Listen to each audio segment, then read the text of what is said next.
Dean, what's the feeling in the camp? Was it the pitch or another perhaps under par performance all round?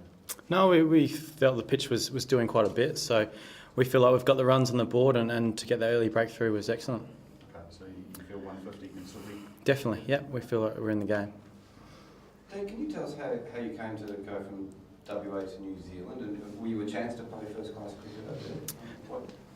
Yeah, I was playing grade cricket for Mount Lawley when I started to leave. I didn't think I was an opportunity to play for WA. I felt like the players that they had there were quality cricketers, and they had good youth coming through as well. So I felt like I missed my opportunity and didn't want to leave it like that. So I thought I'd get in contact with Mark O'Neill, who was the WA batting coach and was now the New Zealand coach. So I contacted him and tried to tee it up from there.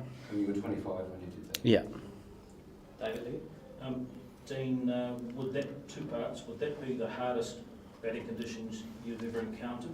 And do you feel that in a sense there was a little bit of uncertainty after Brisbane about how to approach it, to go for these shots or to try to hold yourselves back?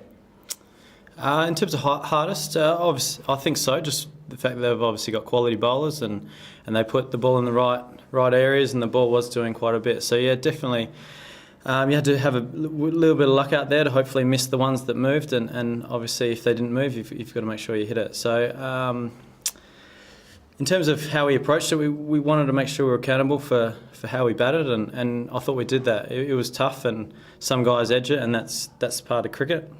And but we're accountable for what we did, and we're quite happy with 150 on the board now. What was the key to your innings? Probably missing the ones that moved. Dean, when did you find out about the inventory pulling out? How late was that? And obviously a pretty big blow. Yeah, definitely. It was probably, I think he started to warm up and realised that it wasn't good enough, and then decided to pull the pin. Yeah. You were playing club cricket. You were a very steady batsman, I guess. I mean, you never. I guess your stats show that you never really started, but you never had a bad year, and it seems to have continued on to what you've done now. Have you changed your batting much in the last 2 or 3 years?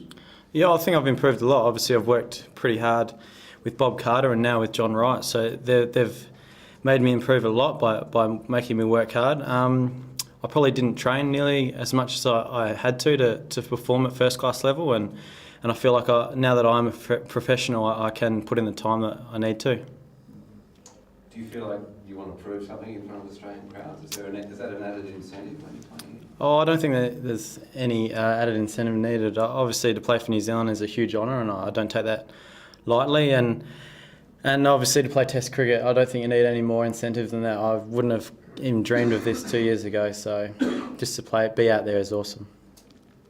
Who was your pick of the Australian bowlers? I thought Siddle and Patterson both bowled really well. They bowled really good areas and were tough to get away. Obviously, they moved the ball and bowled well. Question. Your captain didn't look too happy with his dismissal today. What did he say about that when he came into the shoot? Oh, I was padding. I didn't really see him. Sorry. Yeah. More questions? Would you guys have bowled if you had won the toss? I'm not entirely sure. You have to ask Roscoe that. Sorry. How quickly, Dean? So just with the inventory spin in this game, how big an impact will that have for you guys? With the seaming, hopefully our 4 seamers that we've got in can do the job. So hopefully it doesn't prove any price really.